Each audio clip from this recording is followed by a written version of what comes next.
আসসালামু আলাইকুম, জামাল ইলেকট্রিশিয়ান পেজে স্বাগতম। আজকে দেখতে পাচ্ছেন একটি বাথরুমের সিপিভিসি পাইপ এন্ড ফিটিং দিয়ে কাজ শেষ করছি।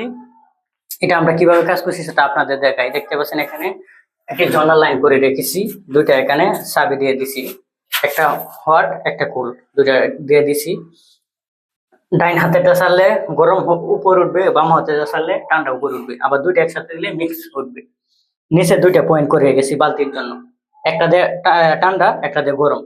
আর চাইলে দুইটা বাথ মিক্সারও লাগানো যাবে, এই সিস্টেম করে লাইন করে রেখেছি। যেহেতু জায়গাটা সংকট অর্থাৎ ছোট বাথরুম, চেষ্টা করছি খুব ছোট করে সুন্দরভাবে কাজ করার জন্য। বেরো আবার দেখতে পাচ্ছেন এখানে যে জায়গা আছে, এখানে একটা হাই কমোড দিয়ে দিছি। হাই কমোডের পাশে এনে ওয়েস্টের লাইন, অর্থাৎ এখানে গোসল করবে বা যে ব্যবহার করবে পানি, এটার ওয়েস্টের লাইন এখান দিয়ে চলে যাবে আর কি। এখানে ওয়েস্টের লাইন দিয়ে দিছি। তো আমরা কাজ এইভাবে করছি। আর আমাদের কাজ কিরকম হয় অবশ্যই জানাবেন, কমেন্ট বক্সে জানাতে বলবেন না। সবাই ভালো থাকবেন। আসসালামু আলাইকুম।